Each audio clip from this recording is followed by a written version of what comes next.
akan senantiasa mengingatkan kita untuk selalu berpegang teguh pada jalan menuju Tuhan. Usah kau pikirkan kemana kau pergi, pikirkan saja lewat jalan mana engkau harus kembali pulang. Ikutilah jalan sang pemilik cahaya kenabian, maka derap langkahmu akan diluruskan. Hadirin jamaah santri lintas profesi yang dimuliakan Allah, pada kesempatan ini kita akan mendengarkan tausiah dan mau'idhah sebagai bekal kita dalam menapaki perjalanan kehidupan, agar perjalanan ini memberi makna kepada sesama dengan berbuat dan berbuat untuk kemanusiaan. Insya Allah acara ini akan kita mulai dengan pembukaan, lalu dilanjut dengan prakata sebagai pengantar acara yang akan disampaikan oleh Simbah Kiai Haji Munif Muhammad Zuhri, lalu dilanjut dengan tausiah dan mau'idhah hasanah yang akan disampaikan oleh Romo Kiai Haji Gus Mustafa Bisri. Ada kemungkinan acara ini juga dibuka sesi tanya jawab. Oleh karena itu kami harapkan nanti Romo Yai Gusmus dan Simbah Yai Munif berkenan untuk memberi pencerahan-pencerahan, dan acara akan diakhiri dengan doa yang akan kami mohonkan kepada Romo Yai Gus Mustafa Bisri. Mari kita buka acara ini dengan bacaan Ummul Kitab, ala hadiniyah wa ala kulli niyatin sholihah. Al-Fatihah.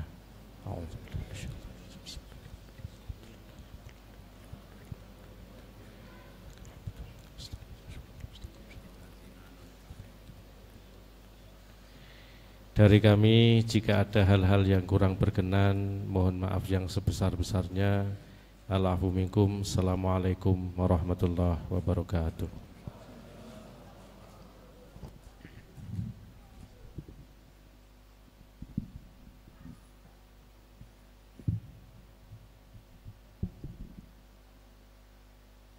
Assalamualaikum warahmatullahi wabarakatuh. Bismillahirrahmanirrahim. Alhamdulillahi rabbil alamin, alladzi ja'alana min ummati sayyidil anbiya'i wal mursalin. Allahumma salli wa sallim wa barik ala sayyidina wa maulana Muhammadin nabiyil amin wa ala alihi at-tayyibin at-tahirin wa ashabihil hudadil muhtadin al-mahdiyin. Ja'alana Allah ayyakum min ibadihi salihin al-faizin al-aminin bi hurmati nabiyihil karim. Amin. Amma ba'd. Misanipun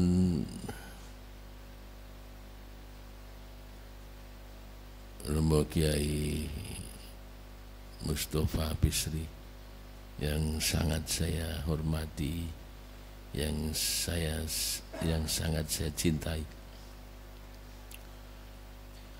sedaya tamu undangan tidak saya sebutkan satu persatu, yang saya hormati, juga jamaah pengajian yang biasa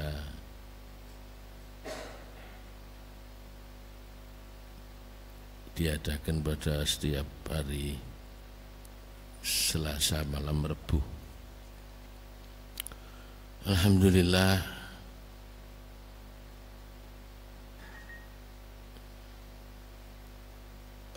wonten dalu menika saged bebagian malih khususipun para tokoh-tokoh pendidikan dari kalangan akademisi juga pondok pesantren yang pada sebelum ada pandemi COVID kita laksanakan setiap sebulan sekali, tetapi karena kondisi dan situasinya kendel saantawis, dan baru kali ini akan kita mulai lagi, dan kita mohon berkah kerawuhan beliau Gus Mustafa di acara ini dan juga di pesantren Girikusumo. Mudah-mudahan dengan kehadiran beliau Allah curahkan rahmah dan berkah manfaat untuk kita semua.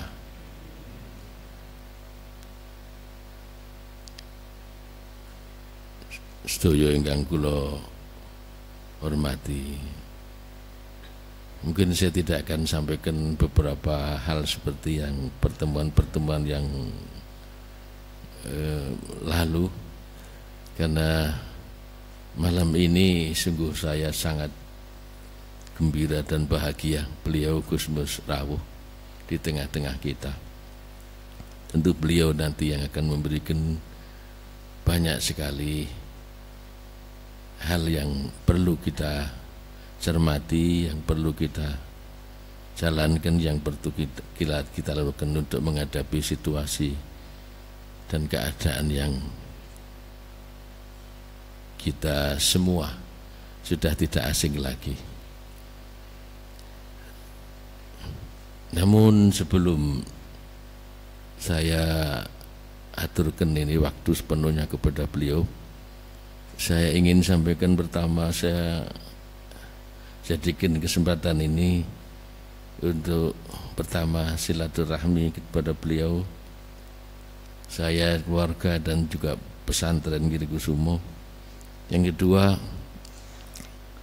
saya jadikan momen ini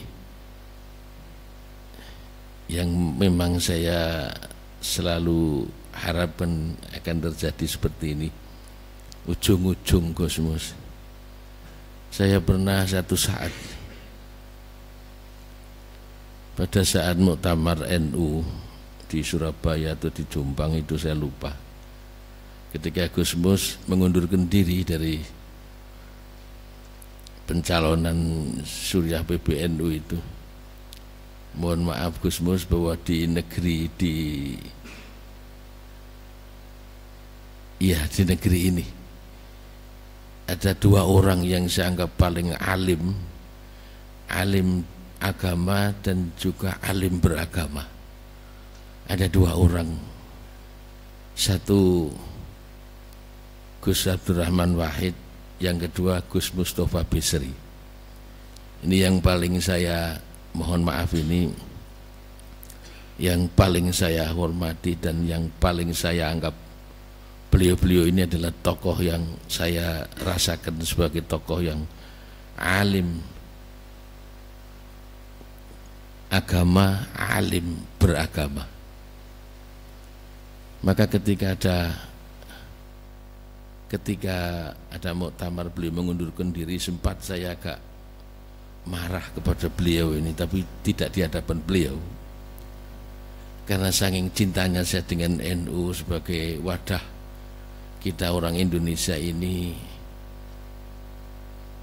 mengamalkan ajaran Islam ala ahli sunnah wal jamaah, sebagai Islam yang utuh. Barangkali di pojok sana, di pojok sini, ada di samping sana, di samping ini ada banyak bermunculan paham-paham yang lain, tetapi saya yakini bahwa NU lah Islam yang utuh. Kalau begitu ada Islam yang tidak utuh, iya, ada mungkin tinggal separuh, ada mungkin tinggal 20% dan lain sebagainya, tapi yang utuh adalah ala ahli sunnah wal jamaah atau NU ini. Sehingga waktu beliau mengundurkan diri, saya marah betul ini.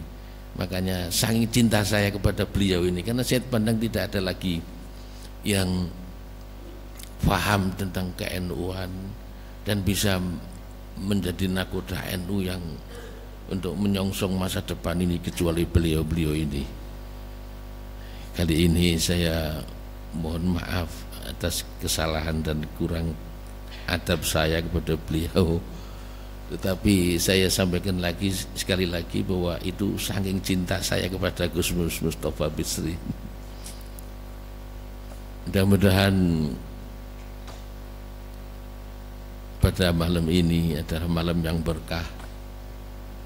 Kelihatannya gerhana bulan juga sudah mulai terang kembali.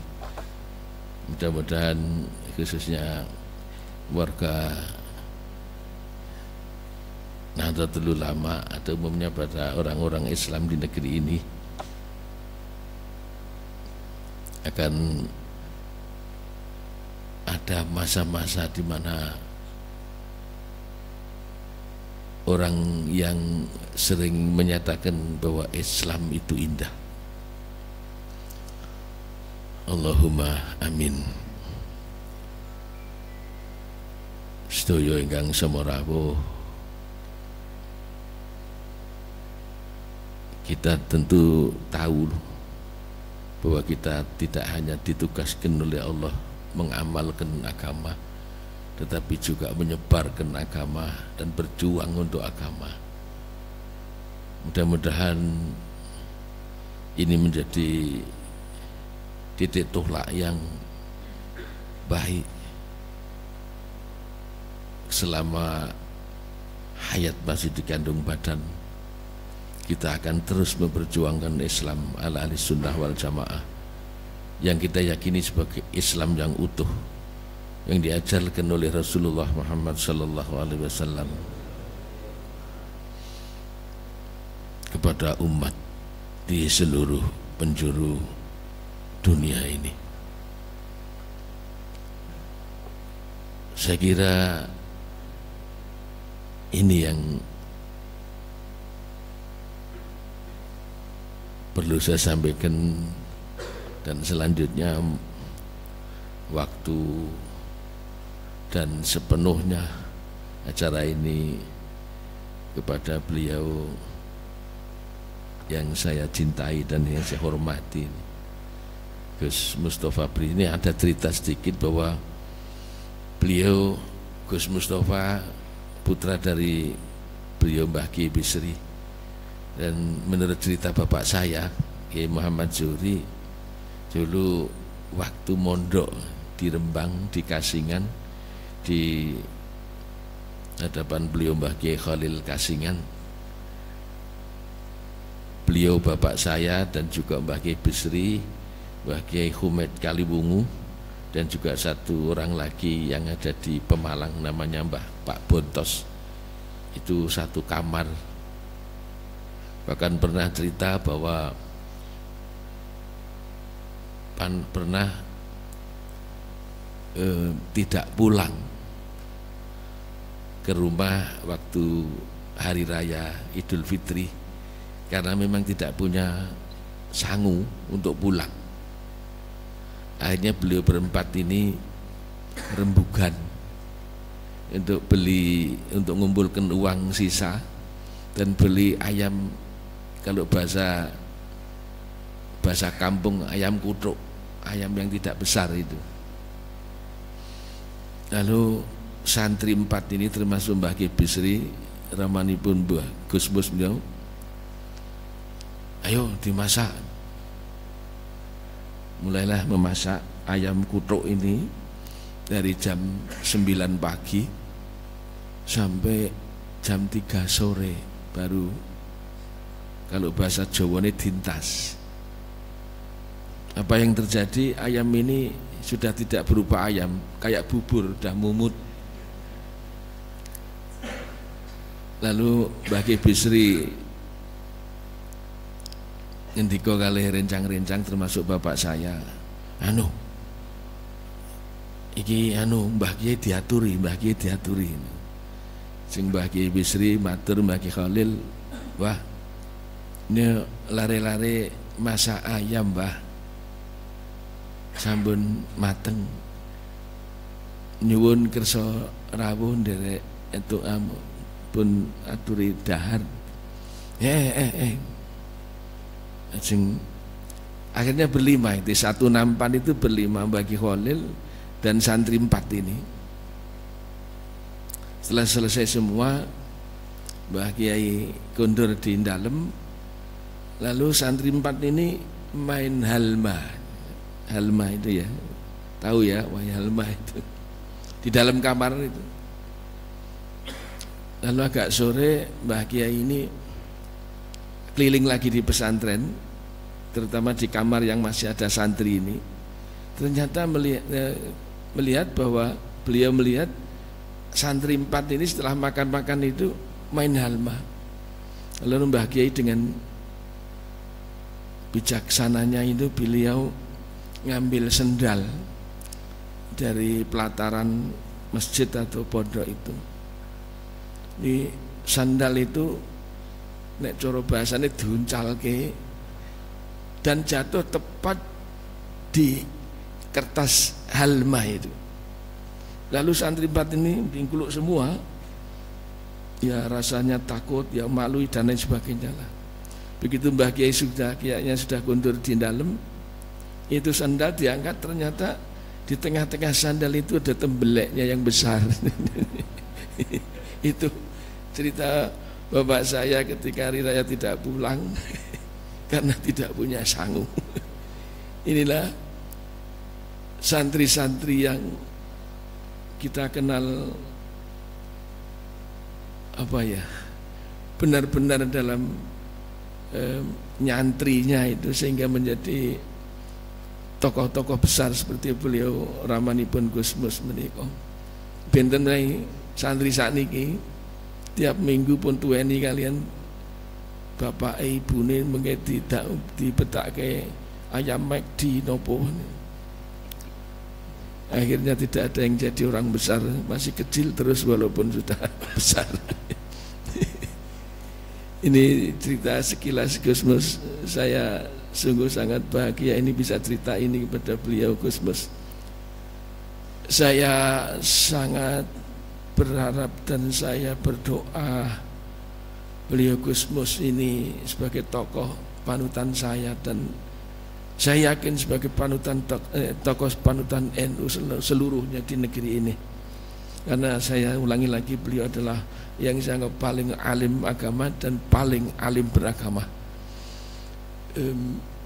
Saya sungguh berharap beliau Gusmus pertama panjang umur, yang kedua sehat dan berkah untuk umat.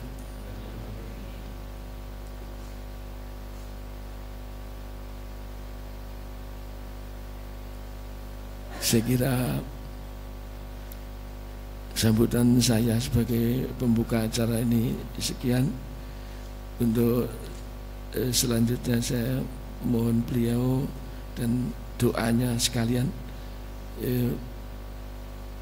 mohon nanti kalau barangkali ada waktu, masih ada waktu dan beliau masih belum capek, ada sesi tanya jawab. Tapi kalau beliau sudah kayaknya sudah saya, ya udah tidak apa-apa. Ngaten Gus, nyuwun pangapunten ingkang kathah. Sepindah malih matur nuwun rawuhipun. Assalamualaikum warahmatullahi wabarakatuh.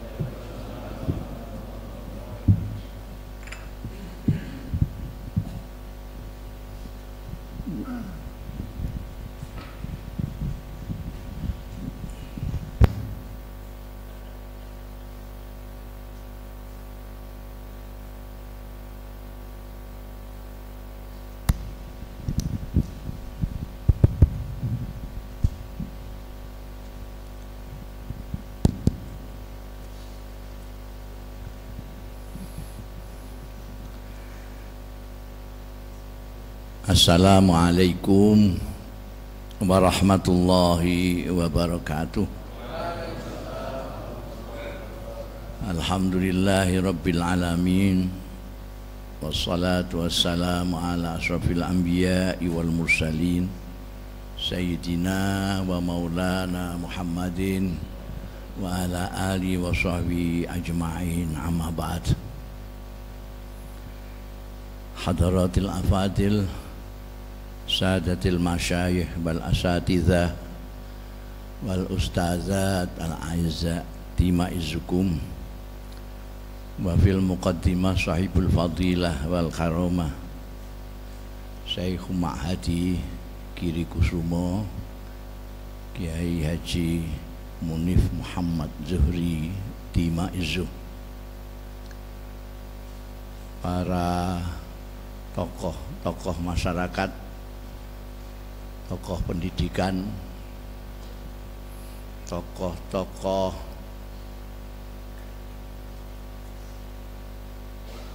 pembawa kebaikan untuk masyarakat, ibu-ibu, bapak-bapak, dan saudara-saudara sekalian yang terhormat. Pertama-tama saya harus memanjatkan puji syukur kehadirat Allah Subhanahu wa Ta'ala yang telah memperkenankan saya pada malam hari ini sowan di Giri Kusumo, bertemu dengan panjenengan semua para tokoh ini. Mudah-mudahan perjumpaan dan pertemuan kita mendapat ridho dari Allah Subhanahu wa Ta'ala, manfaat dan barokah fid dini wa dunya wal akhirah. Saya sebetulnya sudah curiga ketika diminta untuk memberikan mau'idhah hasanah, karena biasanya saya diundang mau'idhah hasanah yang desa-desa itu ya mau'idhah hasanah gitu aja. Ini ada temanya. Wah, ini aku curiga ya. Iki mau'idhah hasanah kok ana temane. Mesti luar biasa. Betul ternyata. Audiennya juga berbeda, temanya saja medeni wong. Menyegarkan kemanusiaan, rasa kemanusiaan di tengah problematika kebangsaan. Saya mikir, wong aku menuso, aku bangsa Indonesia kok kon bakas menuso, problematika bangsaku. Dan menurut saya rada unik ini. Jadi menurut saya kalau ada keresahan terutama dari Kiai Munib dan bapak-bapak sekalian tentang kondisi terutama di Indonesia ini, saya kira ya karena kurang bersyukur menurut saya ini ya. Dan memang syukur itu memerlukan, menghajatkan, mengharuskan adanya kesadaran, adanya anugerah. Mereka yang tidak menyadari adanya kenikmatan, adanya anugerah, tidak akan syukur. Kita jarang atau bahkan sama tidak ada yang mensyukuri kita diberi anugerah bernapas oleh Allah Subhanahu wa Ta'ala. Baru ketika sesak napas baru kita menyadari kalau itu ternyata anugerah yang besar dari Allah Subhanahu wa Ta'ala. Kita lihat saja, banyak sekali umat kita yang syukuran sampai 2 kali ketika haji. Sebelum haji syukuran, pulang haji syukuran lah. Tapi dia belum pernah mendengar ada orang syukuran karena sholat, padahal sama-sama rukunnya itu. Kenapa? Karena banyak yang tidak menyadari bahwa sholat itu juga anugerah yang luar biasa dari Allah Subhanahu wa Ta'ala. Ada, ini mungkin agak nyerempet-nyerempet dengan tema ya,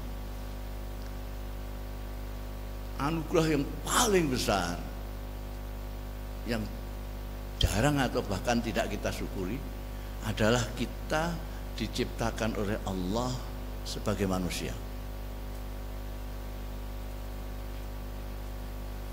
Allah menciptakan makhluknya ini, ada yang tidak bisa apa-apa, berpikir tidak bisa, berperasaan tidak bisa, menyatakan perasaan tidak bisa, menyatakan pikiran tidak bisa apa-apa, kayak batu, pasir dan lain sebagainya. Ada yang lebih daripada ini, meningkat sedikit, tanam-tanaman. Tanam-tanaman itu bisa merasa, bisa berpikir, tapi kita tidak tahu karena mereka, tanaman-tanaman, tumbuh-tumbuhan itu tidak dapat mengekspresikan pikiran dan perasaan. Kalau Anda ingin mencoba, silahkan, ada tanaman mangga atau apa, nggak ada hujan, nggak ada angin, pacoi saja semau. Nanti dia tidak akan berbunga dan tidak berbuah. Sebagai protes dari kelakuan kita yang menganiaya dia. Yang lebih tinggi lagi dari itu adalah binatang. Binatang bisa berpikir, bisa berperasaan, bisa mengekspresikan, tapi tidak sempurna mengekspresikannya. Kalau kita lihat ada kambing, induknya disembelih, anaknya embek-embek, itu sebetulnya dia kok kejam sekali. Sebetulnya dia akan mengatakan begitu, tapi kita tidak paham karena dia menderita, senang, gembira, susah, ya embek terus. Kemudian makhluk Allah yang paling sempurna adalah manusia. Kita tidak hanya diberi pikiran, kita diberi perasaan, kita diberi nurani, kita bisa merasa.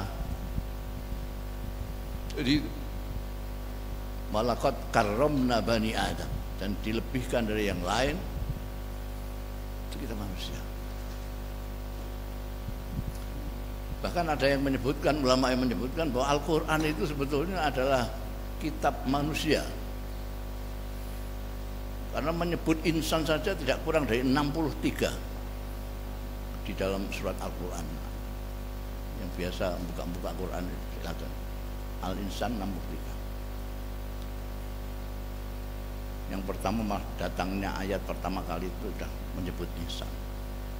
Alamal insan malam ya'lam.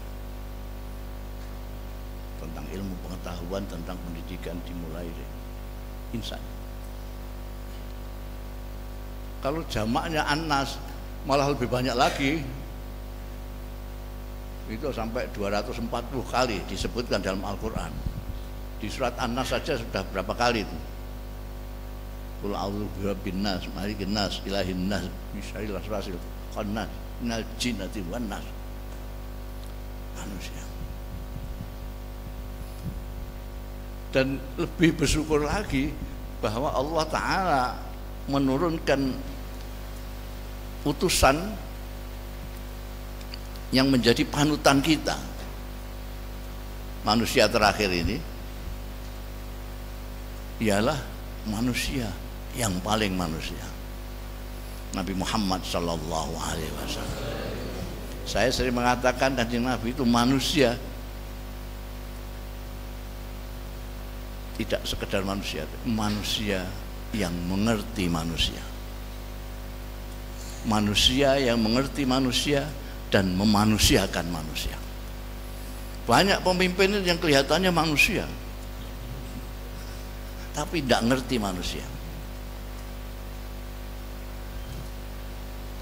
Tidak ngerti manusia. Dianggapnya semua orang belum menjadi manusia sebelum sama dengan dirinya.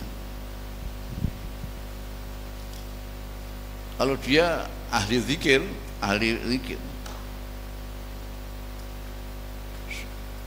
ada orang datang minta ijazah, sini baca ayat kursi ini 35.000 kali ya.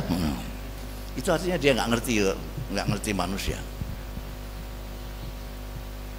Beliau ya enak saja itu baca 35.000, tapi ini baca Fatihah saja masih gerotal-geradul. Ada yang ngerti manusia tapi tidak memanusiakan manusia. Kanjeng Nabi Muhammad sallallahu alaihi wasallam, saya sampai berani mengatakan bahwa kalau kita ini tetap menjaga kemanusiaan kita, maka kita tidak terlalu sulit sama sekali beragama Islam. Kita menjadi sulit karena kita tidak begitu manusia, itu persoalannya. Apa setengah buaya? Kan ada orang ganteng sekali disebut awas buaya darat ini. Sampai manusianya nggak kelihatan, buayanya yang kelihatan. Hati-hati, itu cantik tapi ular itu. Jadi di mana-mana saya mengatakan, pertahankan saja kemanusiaan Anda. maka Anda akan dengan enak, karena agama Islam itu agamanya manusia. Quran itu tentang manusia atau menghitapi manusia.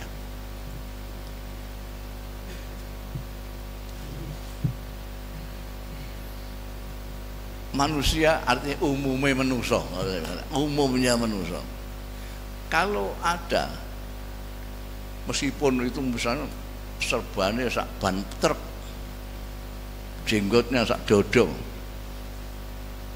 tapi memberi fatwa di mana orang tidak kuat.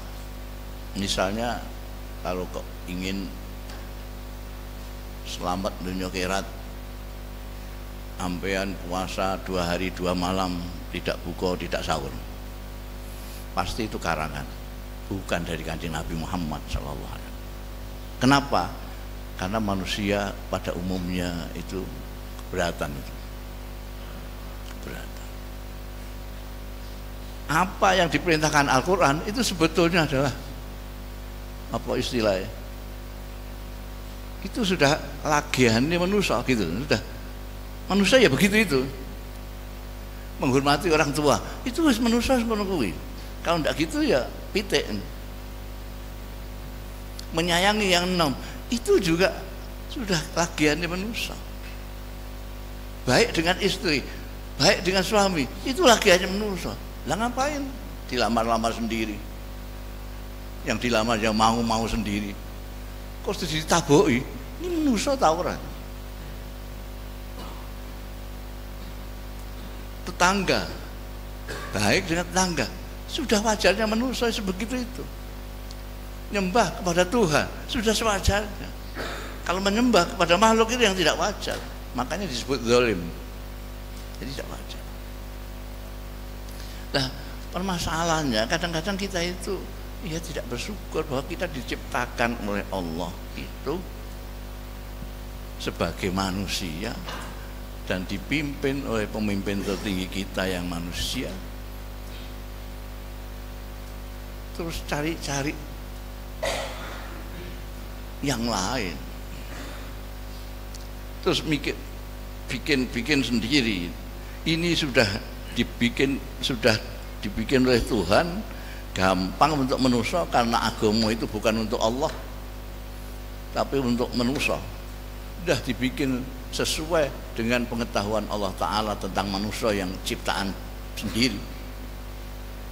Ini ada yang memberat-beratkan. Sampai adanya aliran ahli sunnah wal jamaah itu, karena ada orang yang kepingin kesana, kepingin kesini, kepingin tidak iktidal, kepingin tidak tawassut. Maka ulama-ulama ahli sunnah wal jamaah itu menjelaskan dan menempatkan, mendudukkan kembali bahwa kita itu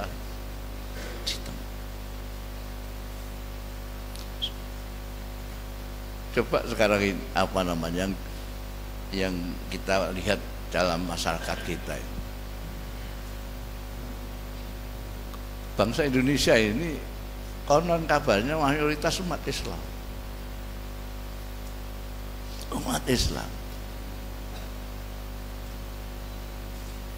Jadi kalau Indonesia ini terpuruk, yang paling bertanggung jawab orang Islam lah.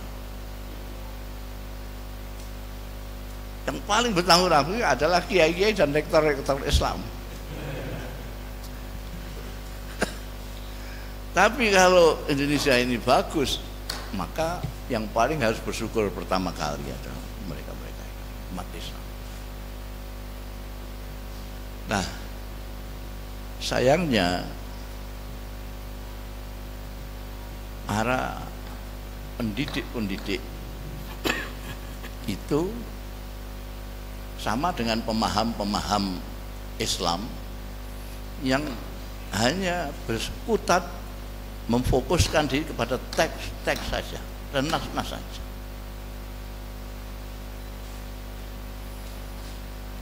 Orang pintar banyak sekali, apal ini. Ada ustadz itu yang ngapal sampai ini ayat surat ini ayat sekian pojok Quran yang cetakan sebelah sini. Dulu itu tahu.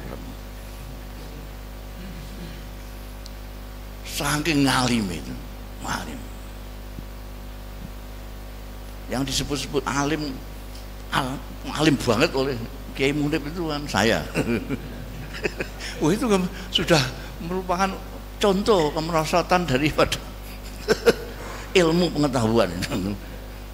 Saya kok ngalim itu piye? Isane ngomong tok. Tadi sudah disindir pertama kali, isane ngomong tok. Jadi apa namanya? Banyak.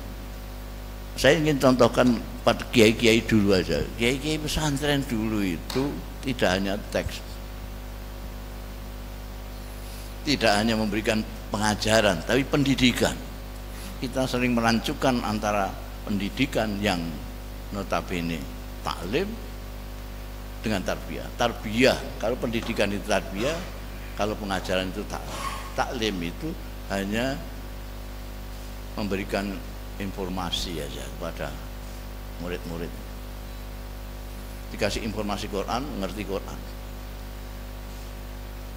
Tapi kelakuannya Qurani atau tidak, itu urusannya tarbiyah, pendidikan. Kiai-kiai pesantren dulu itu mendidik, tidak hanya mengajar. Bahkan dulu itu mengajarnya buruk sekali, tidak pakai metode didaktik. Istilahnya Anda sekalian itu tidak pakai metode didaktik. Ngaji ya ambil ngantuk-ngantuk segini. Napa niku wau al-ittirar utawi napa niku wau al-ittirar kiai ambil ngantuk-ngantuk itu. Al-ittirar iku angel temencung diliwati ya alhamdulillah. Ngajarannya itu dulu Mbah Maksum Allah yarham, Mbah Maksum walim-walimnya orang Jawa Tengah dulu itu nek mulang pasaran ya tidur sampai tidur. Oh, beliau kegiatannya banyak, mulang ambil ngantuk. Didehemi santrinya terus bangun, terus dikebet ya gelis katam. Tapi pendidikannya itu tarbiyahnya luar biasa. Hasilnya apa? Ini mau cocok-cocokan sampai yang ahli-ahli itu. Kalau perlu kita juga adakan penelitian. Kalau saya melihat ini hasil dari kiai-kiai pesantren, adanya budaya keberagamaan Islam di desa-desa. Di desa itu tidak seperti ustadz-ustadz kota itu sedikit-sedikit dalil. Sudah dibilang hadisnya sahih apa tidak. Gayanya bukan main. Di desa sama sekali tidak pakai dalil. Kehidupan sederhana mereka tidak pakai dalil. Kalau tanya orang desa, kamu kok hidup sederhana, nggak berlebihan, kenapa? Dia tidak bisa jawab dalilnya apa. Dia menghormati tamu, tidak tahu dalilnya. Mangkana yu'minu billahi wal yaumil akhir apa tidak ada. Orang desa selalu menghormati tamu, baik dengan tetangga. Dia tidak ikut membangun, tidak ikut tidur di rumah, tapi dia ikut membangun rumahnya. Ta'awun 'alal birri wat taqwa, tidak tahu mereka. Ada orang keseripahan tanpa diumumkan, tanpa perempuan-perempuan bawa tenong ke sana, takziah kepada yang punya keseripahan, tidak punya dalil. Itulah Islam yang sudah menjadi budaya. Itulah ajaran. Jadi budaya Islam itu agama yang sudah malakah karena didikan yang lama, pentradisian oleh para kiai-kiai desa. Kiai-kiai itu semua desa kabeh. Amben lihat pondok-pondok pesantren yang lama itu ya, itu nama desa. Mereka bangga dengan desanya itu. Tebu Irem itu nama desa. Tambak Beras, nama desa Dinanyan, itu Krapyak, Lirboyo, Ploso, Kasingan. Ini apa nama sini? Girikusumo. Belakangan aja yang gaya-gaya itu gaya-gaya anyaran itu. Rodoto Talibin, begitu. Dulu ya Pondok Rembang itu aja. Ini di desa semua. Dan keberagaman di Indonesia itu sudah membudaya. Jangan tanyakan dalil kepada mereka. Mengapa mereka dermawan, jud, mengapa mereka takzim kepada duyuf. Jangan tanyakan kepada mereka. Maka mereka takzim kepada yang tua. Mengapa mereka menyayangi yang muda? Mereka nggak tahu. Yuakir kabirona, wayarham sofirona, itu tidak tahu mereka. Itu sudah merupakan budaya mereka. Ini pendidikannya seperti itu. Sayangnya belakangan desa itu dinyai wong kutha, terpengaruh, diserbu oleh kota. Sekarang kota menyerbu desa habis-habisan, sampai orang desa kepengen jadi orang kota. Ketika saya diundang GP Ansor Pusat untuk pidato harlah, itu ketuanya pakai dasi segala macam. Aku tahu kamu itu aling desa, kamu itu. Kamu orang Mejobo Kudus itu desa banget itu. Saya kan tahu. Coba copot sepatu kamu. Aku tahu. Nanti kamu tutupi keluar kamu. Tapi kaos kakimu pasti ketahuan kamu orang desa. Pilihan warnanya itu lerek-lerek warna menyala segala macam. Tidak bisa ditipu. Sampean jangan mengkota-kotakan diri. Kalau bisa betul-betul pejuang itu, desakan kota itu. Yang saya maksudkan desakan kota itu, budayakan ajarannya Rasulullah Shallallahu Alaihi Wasallam itu ke kota. Sekarang orang itu tekstual saja. Dia dianggap alim, ahli agama kalau dia bisa dalil. Tahu ini di pojok mana halamannya. Kalau ayatnya berapa, soalnya pojoknya itu maksudnya. Kenapa tidak menunjukkan contoh keislaman yang bagus adalah perilaku. Perilaku.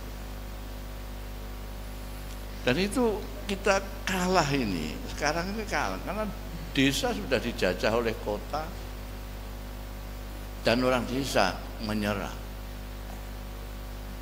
Kota itu selalu menyerap dari luar karena dia pintu daripada luar yang ke dalam. Mode apa saja, baik dari barat itu datangnya ke kota. Desa paling akhir. Ketika ada The Beatles gondrong, datang kok gua gagah ganteng-ganteng. Orang Jakarta pertama kali gondrong itu. Baru Semarang gondrong. Baru Meranggen, baru Girikusumo. Ketika Girikusumo baru mulai gondrong, model di Jakarta sudah pang. Itu yang Gundo separuh sini yang itu. Lalu Semarang pang, Surabaya pang itu. Jakarta Kalungan, Semarang Kalungan, Meranggen Kalungan, Girikusumo baru Kalungan, sana sudah ceplikan. Girikusumo ikut ceplikan, sana sudah hidup, sudah diketahui. Jadi kota paling duluan. Jadi kalau model-model keberagamaan juga dimulai dari sana. Padahal kita punya model yang sudah bagus. yaitu di desa. Mari kita buka lah kitabnya, kita buka sirah Rasul Shallallahu Alaihi Wasallam. Terus kita contohkan, ini orang desa, ini orang kota. Coba perilakunya sih pakai cermin itu, jangan pakai cermin yang lain.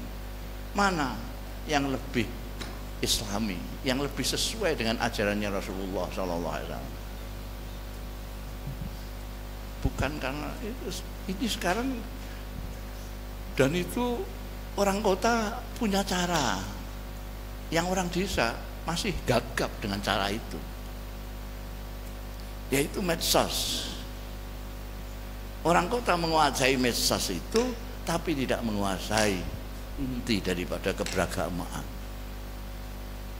Kulit-kulit keberagamaan disebarkan medsos, dan itu meruyak kemana-mana.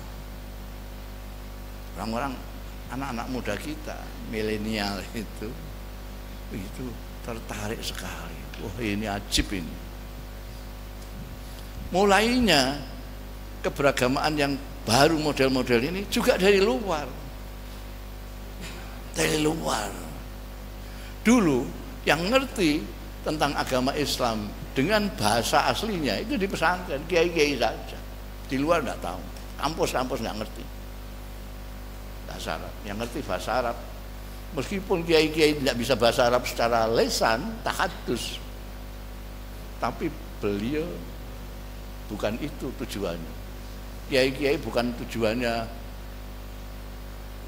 belajar bahasa Arab itu untuk supaya ngomong bahasa Arab. Enggak, karena tetangganya orang Jawa semua, untuk apa? Tapi mereka untuk berkomunikasi dengan Imam Syafi'i, dengan Imam Malik, dengan Imam Ghazali, segala macam. Mereka memahami itu. Sementara di kota-kota enggak.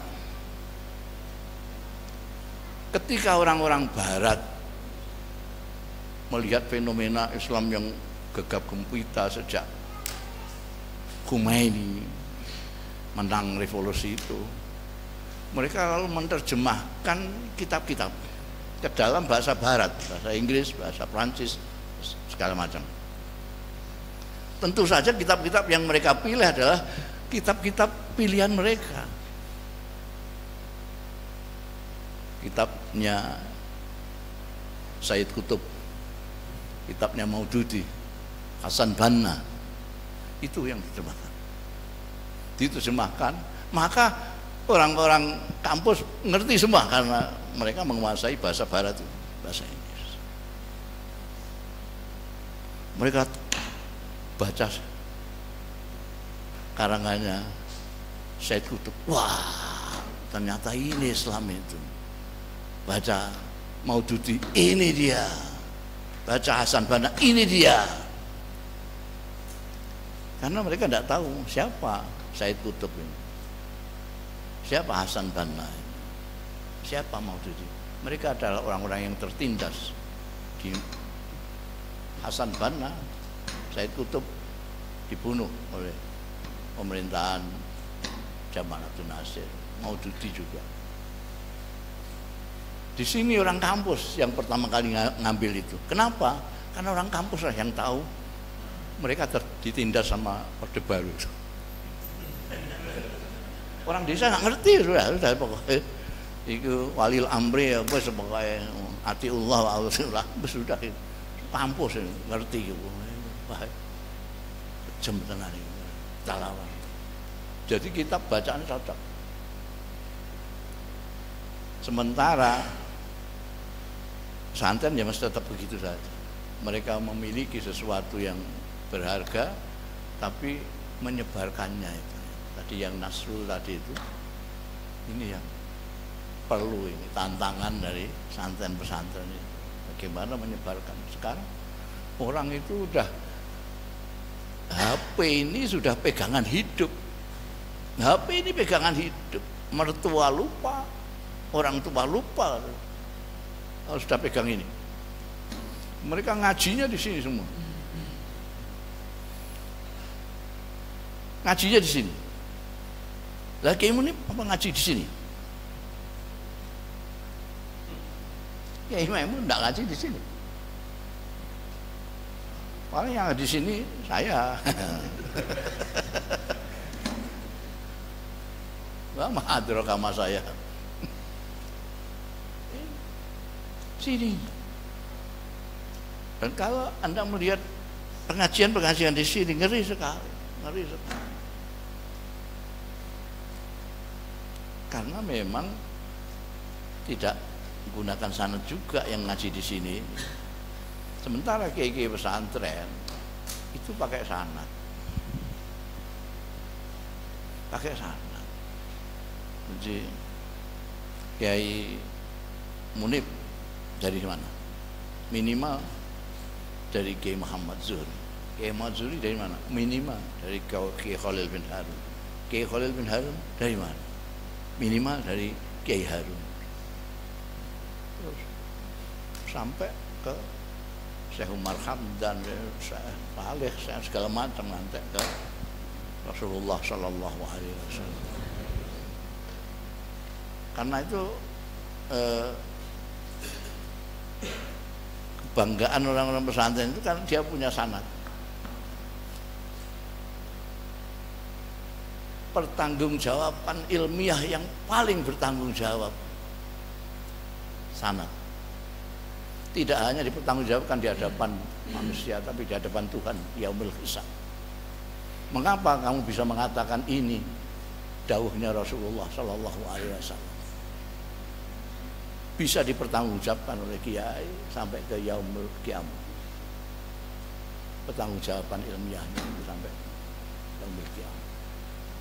Tapi ya itu di dalam nasrunya, penyebarannya kalah dengan cara-cara mereka. Ketika saya mengatakan ini salah, jawabannya orang milenial, kalau salah kok banyak pengikutnya gitu. Kalau ini tidak benar, kenapa followernya banyak sekali? Ya saya jawab ngawur juga. Di dalam Al-Quran itu disebutkan wa fauqa kulli dzi ilmin alim. Di atas orang yang alim masih ada yang alim, pasti. Jadi jangan sombong kamu kalau ngalim. Di atasmu masih ada yang alim. Wa fauqa kulli dzi ilmin alim. Itu kata Quran. Kata saya karena ada fauqa, ada tah. Wa tahta kulli jahilin jahul. Jadi di bawahnya orang bodoh itu masih ada yang lebih bodoh. Jadi jangan heran kalau ada orang bodoh diikuti orang banyak. Dan ini zamannya. Ini tantangan Anda yang mempunyai pengetahuan. Dan kalau kita diam saja, ya sudah. Nanti akan diambil alih kepemimpinan oleh orang-orang bodoh yang kita anggap bodoh. Kita hanya bisa mengatakan dia bodoh, mereka bodoh. Tapi kita tidak bisa mengubah keadaan kalau kita tidak melakukan hal yang sama dalam cara nasrul ilmi, memberikan tarbiyah kepada mereka. Saya kira itu cocok dengan temanya apa enggak ya, cocok-cocokkan sendirilah. Saya kira permasalahannya itu, masalah kita itu kita ikut bertanggung jawab. Yang memiliki ilmu bersanad ini sangat-sangat bertanggung jawab kalau sampai kalah dengan ilmu-ilmu cuplikan dan cuplikan sini tanpa sanad dari Rasulullah Shallallahu Alaihi Wasallam. Baik, ini oke, ampun kamu ya. Saya kira itu, dan apa namanya, saya mohon maaf kalau dulu marah-marah. Ketika saya mundur dari itu beliau marah.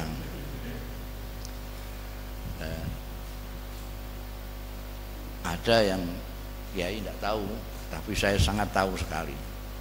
Jadi ada yang jenengan tidak tahu sama sekali, saya tahu sekali. Yaitu bahwa saya itu tidak pantas jadi rais. Jadi yang saya tahu persis itu. Jenengan tidak tahu, tapi saya tahu persis.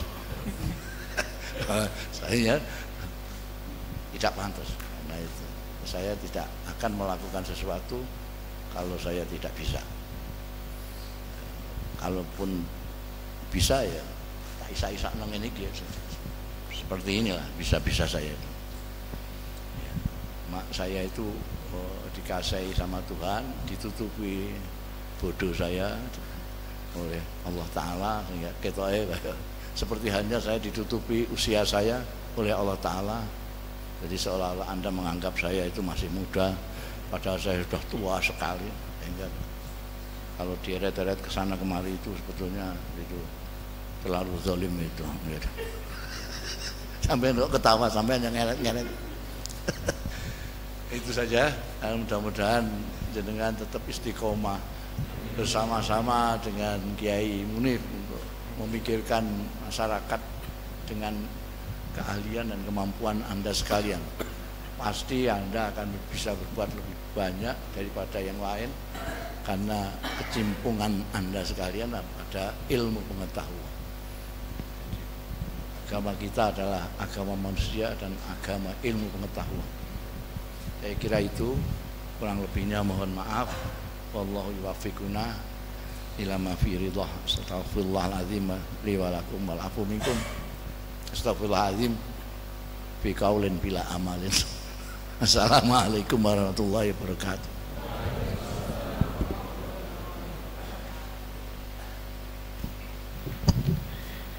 Mohon izin Gus, apakah masih diperkenankan ada waktu untuk sekedar tanya jawab?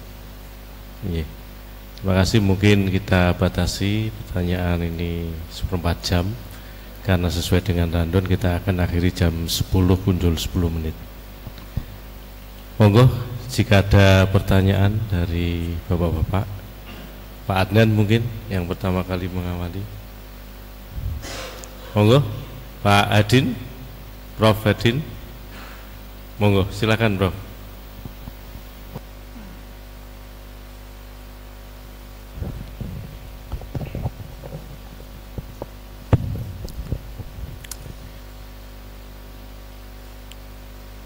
Assalamualaikum warahmatullahi wabarakatuh.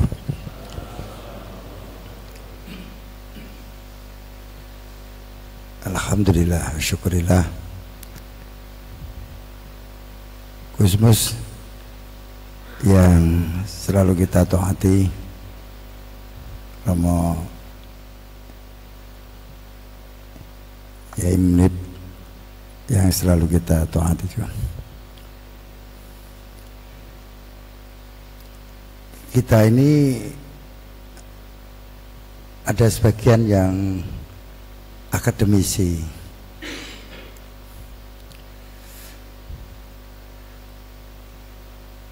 kita telaah di era milenial ini, Islam ini seperti ada berbagai manzilah. Ada yang ahlu sunnah wal jamaah, sementara di satu sisi juga ada saudara-saudara kita yang bermadzhab atau berfaham Islam, tetapi ada perasaan yang tidak bisa sekufu atau dalam bahasa tekniknya sefrekuensi, Gus.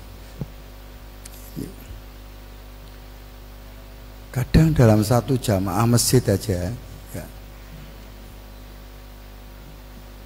ada yang ya membid'ahkan, ini yang lagi berkembang. Zikir haram ya, apalagi tahlil. Nah, ini sangat berkembang sekali.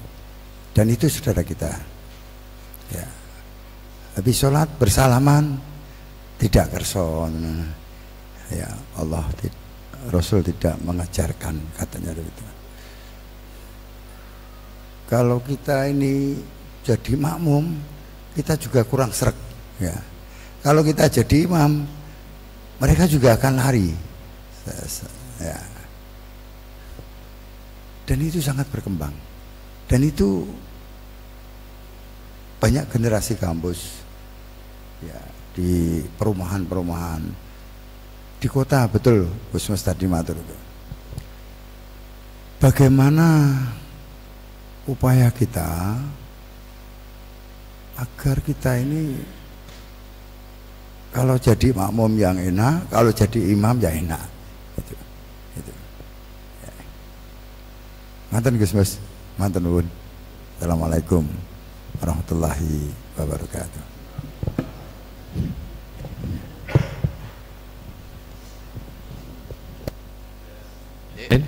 Pak Rektor USM, Pak Su.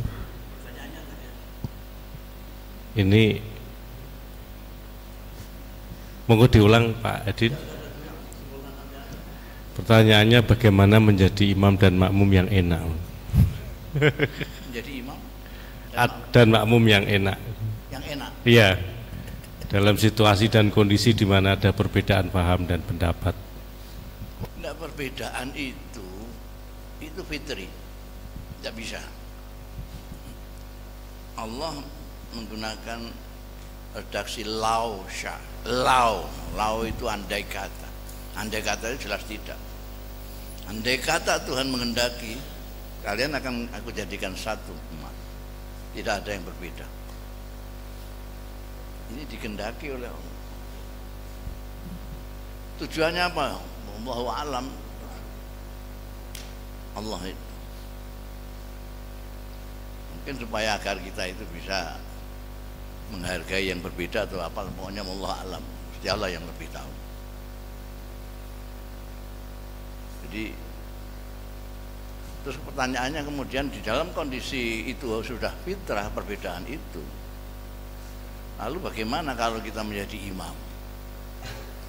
Imam itu ya seperti Kanjeng Nabi yang menjadi kita tuh apa, anutan ya Kanjeng Nabi. Al khairu kullu fi tibair Rasul sallallahu alaihi wasallam.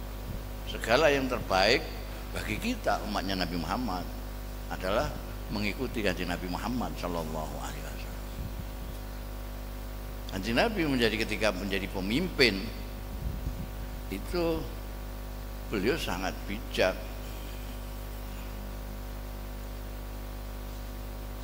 Dengan umat tidak kereng, tidak ngamuan, tidak ini ya, lintalah, lembut, fa'fu anhum wastaghfir lahum wasawir. Jadi imam, maafkan mereka karena Anda lebih tinggi dari mereka. Anda mungkin tidak bisa salah, tapi mereka salah.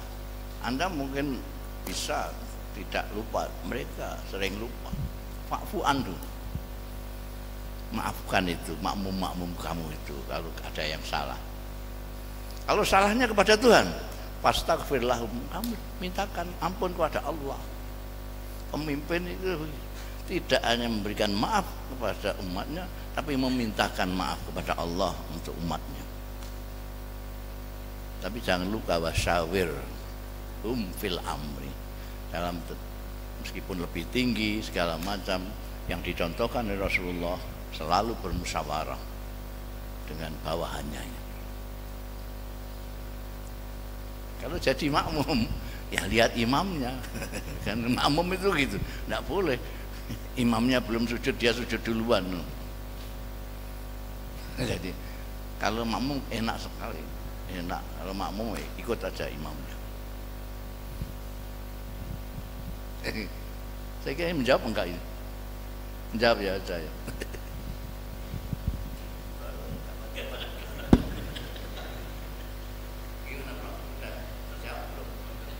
Saking Bapak Wakil Bupati mbek nggih, monggo.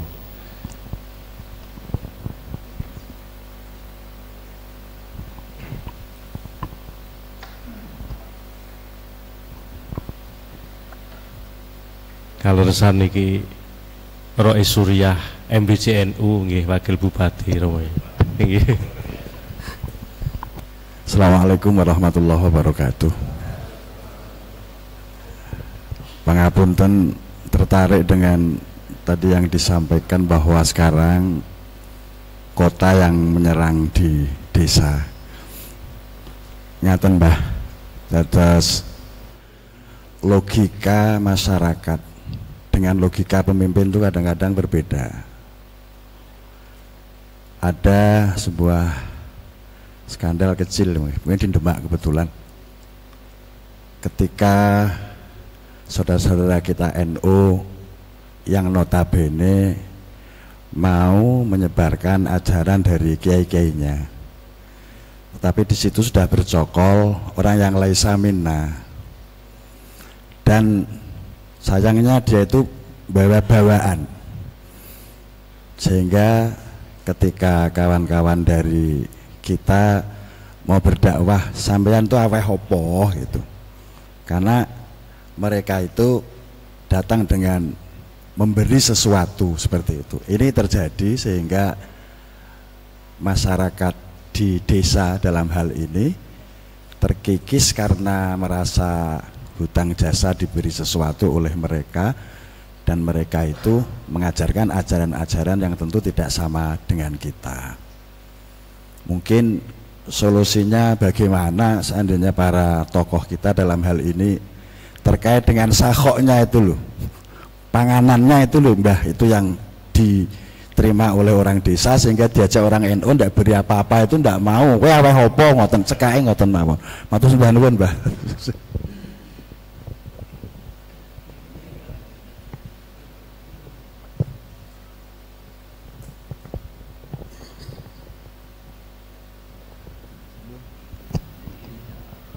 Ya, intinya dalam menghadapi situasi di mana orang-orang kota yang membawa paham yang berbeda menyebarkan ajaran mereka kepada orang-orang kita dengan memberikan sesuatu, sementara kita ketika mengajarkan tidak memberikan sesuatu.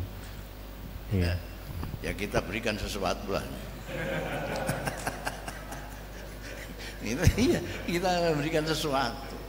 Gimana kita kalau mau melawan orang yang dakwahnya memberi sesuatu, kita tidak memberi sesuatu, ya mesti kalah.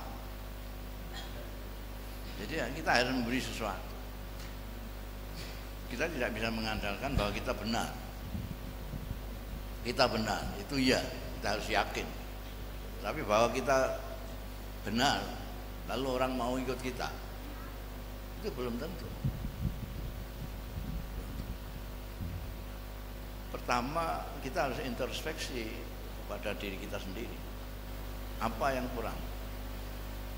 Kenapa warungnya tetangga sana kok laris, kita kok tidak? Kita tidak bisa mengkritik itu segala macam itu, segala macam. Kita memamerkan kehebatan menu kita, tidak bisa. Kita harus cari apa kelebihannya sana, apa kekurangan kita. Jangan-jangan sana sangat berkelebihan, kita sangat kekurangan. Apa masakannya, apa pelayanannya, apa kebersihannya, banyak hal yang perlu kita teliti dalam diri kita. Itulah makanya hasibu anfusakum. Kita harus selalu mengkritik diri kita sendiri terus menerus, bersama-sama. Dan saya suka dengan pertemuan seperti ini yang dilakukan secara rutin, karena kita bisa bersama-sama membicarakan kekurangan dan kelebihan. Bagaimana selanjutnya kita akan bergerak untuk dakwah ilallah ta'ala, mengikuti jejaknya Rasulullah Sallallahu Alaihi Wasallam. Kalau dulu Rasulullah Sallallahu Alaihi Wasallam itu sendirian, yang membuat kita sangat optimis itu karena Kanjeng Nabi itu dulu sendirian. Kita sekarang banyak sekali kawannya, banyak sekali kawan. Jadi itu saya kira. Terima kasih.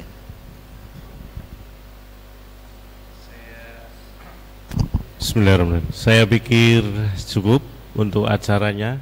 Tepat sekali jam 10 lebih 10 menit kita akhiri, dan untuk akhir majelis ini mohon doa dari Gusmus.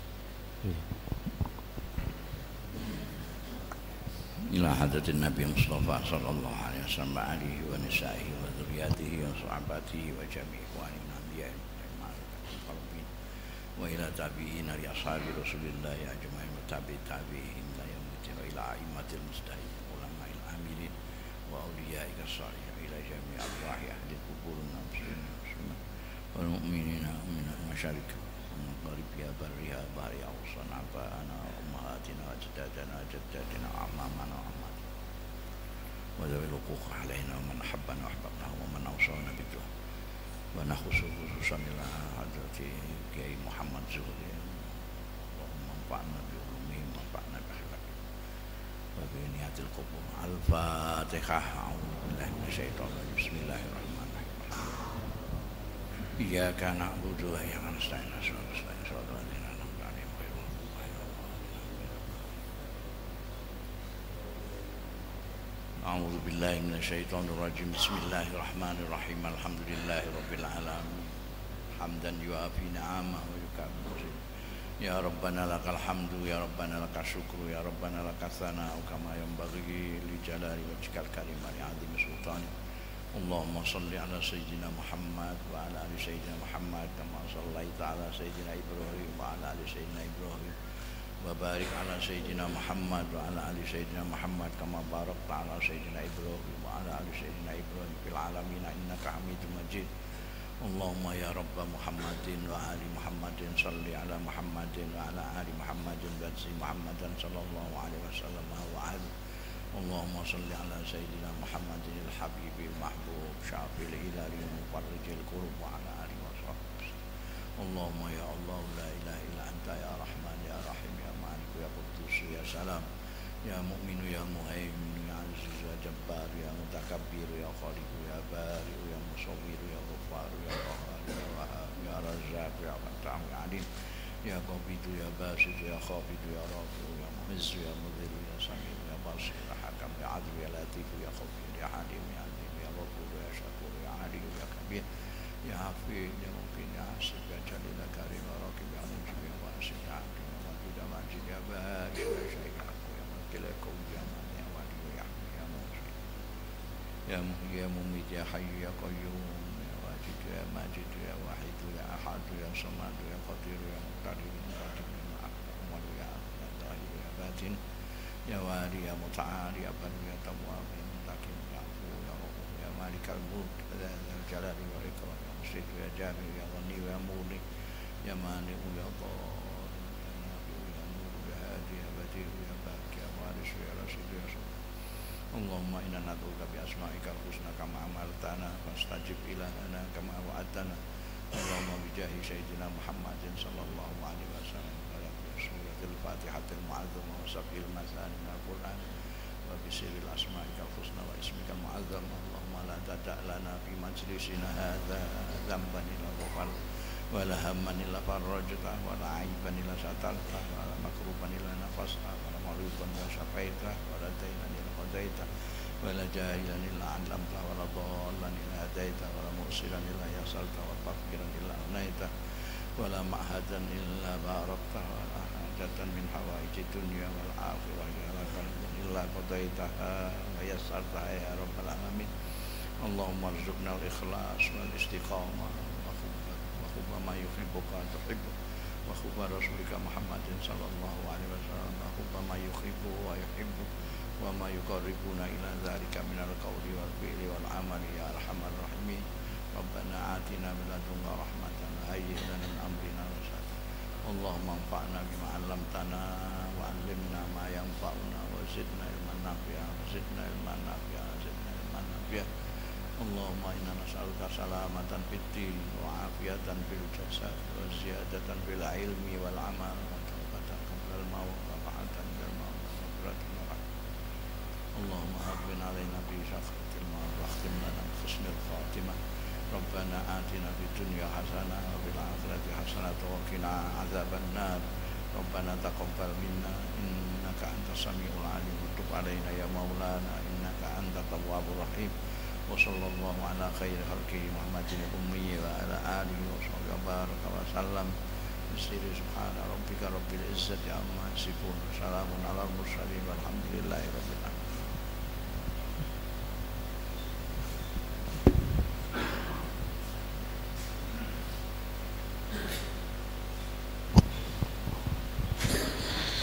Hadirin yang dimuliakan Allah, purna sudah acara malam hari ini. Dari saya, apabila ada kekurangan, kekhilafan, mohon maaf yang sebesar-besarnya. Kagem Gusmus beserta rombongan dimohon untuk berkenan di rumah dalam agung. Bagi jamaah yang lain mohon berkenannya untuk sementara tinggal di majelis ini. Dari saya cukup sekian. Assalamualaikum warahmatullahi wabarakatuh.